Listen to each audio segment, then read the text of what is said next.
Claire and Daniel Whitmore looked like the perfect seaside couple, but when a romantic boat trip ended with Daniel pushed into shark-infested waters, the truth behind their marriage revealed a chilling story no one could have imagined. Claire and Daniel Whitmore were the kind of couple people admired from a distance. They owned a spacious house by the shore, with a neatly trimmed garden and windows that caught the morning sun. To outsiders, their lives looked almost flawless. They often hosted summer barbecues, smiling as they welcomed neighbors and friends. Daniel's easy charm made him well-liked, while Claire's elegance and sharp wit impressed everyone. Together, they seemed unstoppable, a pair who had built a life many envied. Yet the image they projected was far from the truth. Behind closed doors, their relationship was strained. Daniel, once ambitious and driven, grew distant as financial pressures mounted.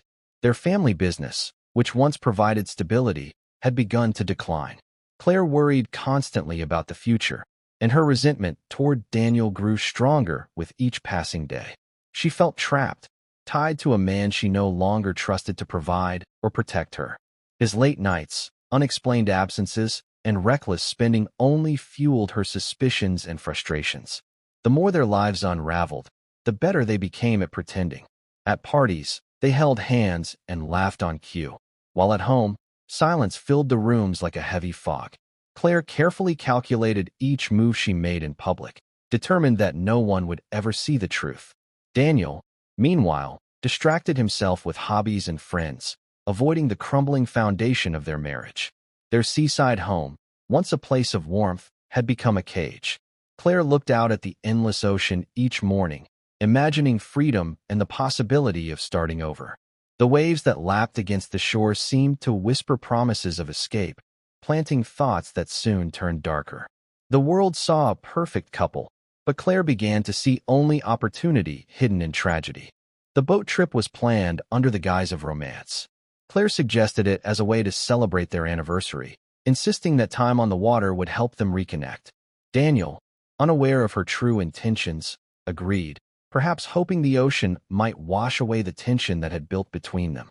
They prepared food, packed drinks, and set off on a bright summer morning, the sky flawless and the waves gentle. Friends who saw them leave admired the sight, believing it to be a couple rekindling love rather than drifting toward disaster. As the boat cut across the water, Daniel relaxed, unaware of the storm brewing beside him. He laughed lightly, pointing out dolphins in the distance, while Claire remained quiet, her mind fixed on the plan she had carefully constructed. She steered them farther from shore, where the horizon stretched endlessly and no land was visible in any direction. To Daniel, it felt like freedom. To Claire, it was the perfect isolation she had been waiting for. Hours passed before she saw her chance. While Daniel leaned over the edge, adjusting a line and gazing into the blue depths, Claire moved with sudden decisiveness. With one hard push, she sent him tumbling into the sea. The sound of his splash echoed for only a moment before silence returned, broken by his frantic cries. Daniel thrashed against the waves, calling for help, his eyes wide with disbelief. The waters here were infamous for sharks, and he knew it. Claire watched for a moment, her expression unreadable, before turning away. She steadied herself at the helm, guiding the boat back toward shore with careful precision. By the time she docked, her face was painted with grief, rehearsing the story she would tell of a tragic accident no one could prevent. Claire returned home carrying the weight of her carefully crafted performance.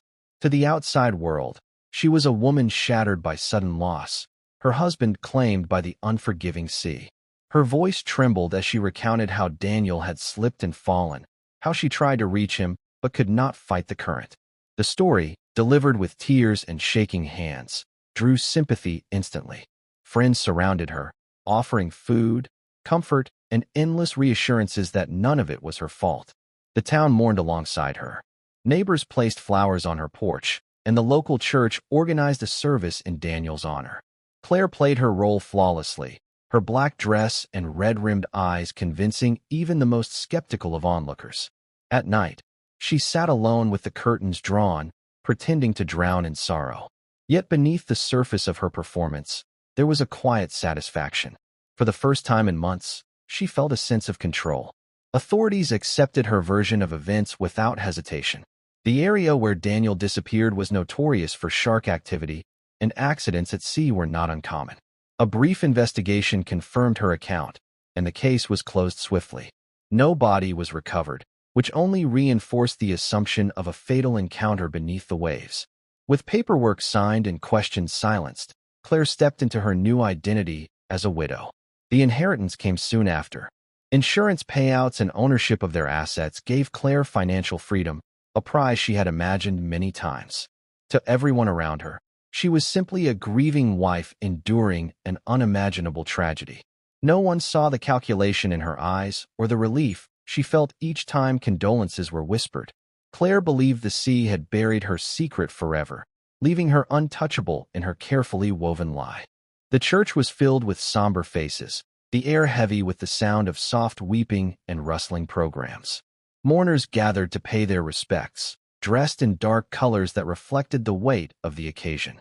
Claire sat at the front, hands clasped tightly in her lap, her head bowed just enough to project quiet devastation. She had orchestrated every detail of the service, from the hymns to the flowers, determined to seal her story with one final performance. For her, this funeral was not only about burying Daniel, it was about burying the truth. As the priest spoke of Daniel's life and untimely end, Claire allowed herself to glance around the room. She noted the pitying eyes of neighbors, the solemn nods of family members, and the whispered prayers of friends. Everything was going exactly as she had planned, and the relief she felt mingled seamlessly with her outward show of grief. Then, in the middle of the ceremony, a disturbance rippled through the crowd. Heads turned toward the back as the doors creaked open. Gasps filled the church as a figure appeared in the doorway, staggering slightly, his clothes torn, his skin sunburned, his frame gaunt but unmistakable. Daniel stood there alive, his presence shattering the silence like a thunderclap. The room erupted in chaos. Some screamed, others froze in shock, and whispers spread like wildfire. Daniel walked slowly down the aisle, eyes fixed on Claire, who sat paralyzed at the front. Her face drained of color, her carefully constructed facade unraveling in front of everyone. The widow they had pitted seconds earlier was now exposed. In that instant, the entire narrative she had built crumbled. The man she thought lost to the sea was not only alive, but standing in the very place meant to mourn him. Daniel's survival was nothing short of extraordinary. The moment he hit the water, panic surged through him, but instinct forced him to fight. Waves crashed over his head as he struggled to stay afloat, his eyes darting at the shadows circling beneath the surface. The waters were notorious for sharks, and every second felt like it could be his last. Yet survival pushed him forward. By sheer luck, he spotted a broken piece of wood drifting nearby, likely debris from their boat. Clinging to it, he steadied his breathing and prayed the predators below would not strike. Hours blurred into days. The sun scorched his skin relentlessly, leaving him burned and blistered. At night, the ocean turned freezing, and he trembled under the weight of exhaustion. Hunger clawed at him, but he found brief relief in the rainstorms that swept across the horizon. He cupped his hands to catch the drops, drinking just enough to keep going. Each sunrise was both a blessing and a curse, proof he was alive but still adrift. Thoughts of betrayal burned sharper than thirst. He replayed the moment Claire shoved him, the disbelief on his face giving way to rage that kept him from surrendering. On the fourth day, fortune shifted. A fishing vessel appeared in the distance, its nets cast wide into the sea. Summoning the last of his strength, Daniel waved desperately, his cracked voice barely rising above the wind. By some miracle, they saw him. The crew hauled him aboard, shocked at his condition, but Daniel only thought of one thing: returning home. When he finally reached land, he did not go straight to rest. Instead, he demanded to know where his funeral was being held. Weak and trembling, he made his way there, determined to confront the life that had already begun without him. Daniel's reappearance forced authorities to act quickly. What had been closed as a tragic accident was now reopened as a potential crime. Investigators who once offered Claire sympathy returned with sharper eyes and harder questions. Daniel's account of being pushed carried weight, especially given the detail and clarity with which he described it. He spoke of the precise moment on the boat, the way Claire positioned herself, and the sudden force that sent him into the sea. His testimony transformed the narrative from misfortune to attempted murder. Detectives began retracing the couple's financial history. What they found immediately raised suspicion. Weeks before the so-called accident, Claire had quietly increased Daniel's life insurance policy, listing herself as the sole beneficiary. Bank statements revealed mounting debts and irregular withdrawals, evidence of financial strain and desperation. To the investigators, it appeared less like coincidence and more like motive. Neighbors and friends, once convinced of Claire's grief, now recalled moments that seemed odd in hindsight. Several remembered how calm she appeared after Daniel's disappearance, too composed for someone who had just lost a husband at sea. Others noted how quickly she began handling paperwork related to his estate. Every recollection added weight to the growing case against her. Police also revisited the boat. Although it had been cleaned, they found subtle signs consistent with Daniel's story. Fingerprints on the railing matched Claire's in positions that suggested a push rather than a rescue attempt. Forensic specialists documented every detail, compiling evidence that undercut her earlier claims. What had begun as whispers of doubt soon grew into a chorus of certainty among the investigators. Claire's image as a grieving widow was no longer believable. Instead, she was seen as a calculating woman whose plan unraveled because her victim refused to die. Claire's carefully woven lies began to unravel piece by piece. During questioning, she repeated the same story she had told from the beginning, that Daniel slipped, and she had been powerless to save him. But now, every word was dissected, every detail compared against Daniel's harrowing account of survival. Investigators noticed the cracks immediately. Her timeline of events conflicted with the fishing crew's report of when and where Daniel had been rescued.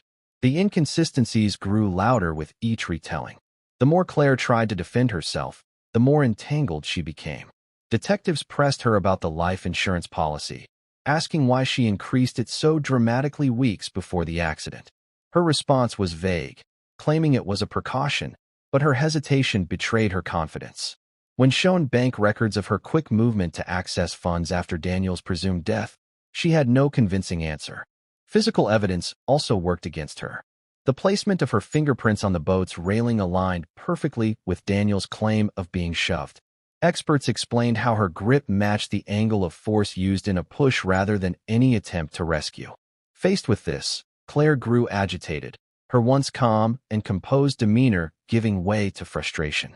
Behind closed doors, prosecutors began preparing their case, confident they had more than coincidence on their side. The town, once filled with sympathy for Claire, started to shift in its opinion. Whispers of betrayal and greed replaced earlier condolences. Her elegant image of a grieving widow crumbled, replaced by the shadow of a woman desperate for freedom at any cost. The closer investigators looked, the clearer her motives became. Claire's plan, once seemingly airtight, was collapsing under the weight of Daniel's survival and the undeniable trail of evidence she had left behind. The morning of Claire's arrest arrived quietly, but the impact shook the entire community. Police cars pulled up to her seaside home, their flashing lights reflecting off the calm waves nearby. Neighbors peeked from windows and gathered along the street, whispering as officers stepped out with firm expressions. Claire, dressed in her usual elegance, opened the door with a practiced air of innocence, but her composure faltered when she saw the handcuffs waiting for her. The widow who had received endless sympathy was now being taken away as a suspect in an attempted murder. The arrest was swift but deliberate. Officers read the charges aloud: attempted murder and insurance fraud. Cameras from local news stations captured every moment, broadcasting the fall of the woman who had once been admired for her grace and strength. She kept her head down, shielding her face, but the images spread quickly, igniting conversations across town. To some, it was unthinkable that the woman they had comforted could be capable of such a calculated crime. To others, the revelations explained everything they had quietly suspected but never voiced.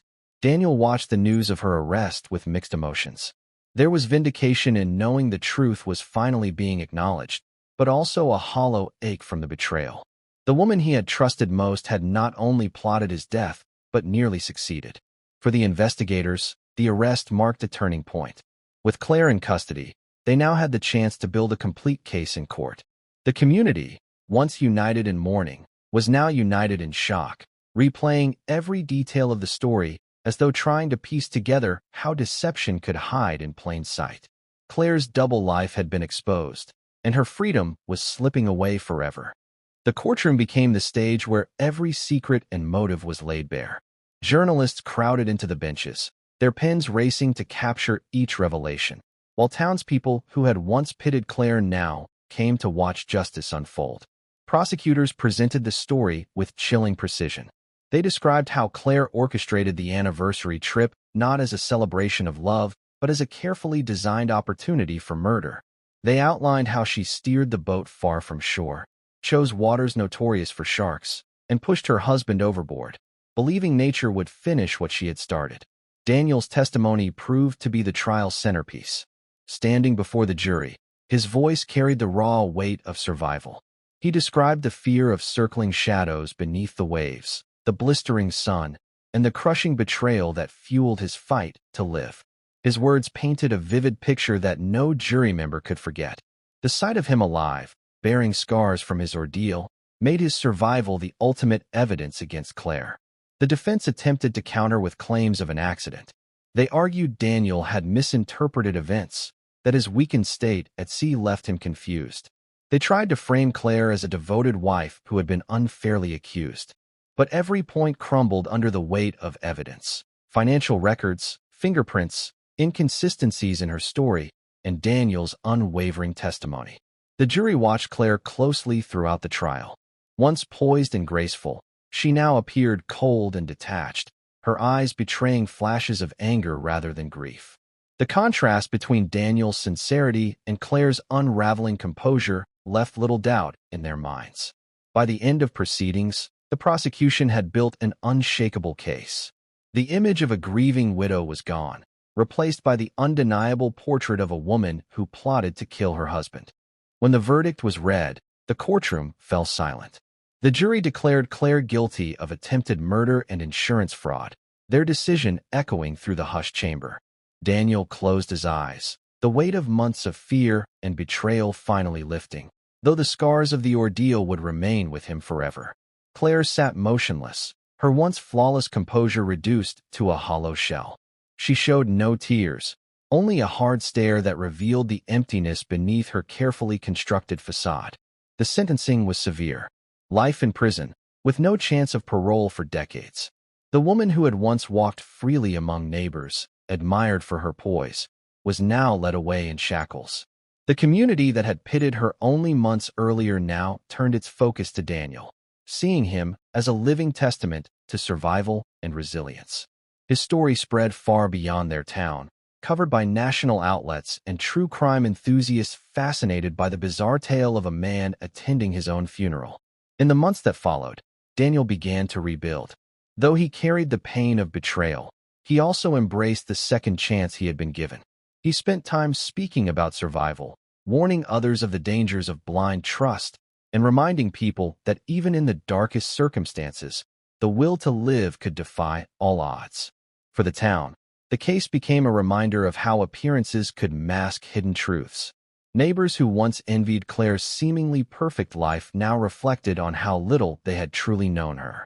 The ocean that had almost claimed Daniel now stood as both a symbol of danger and of miraculous endurance. And though Claire's story ended behind prison walls, Daniel stood as proof that justice, though delayed, had finally arrived.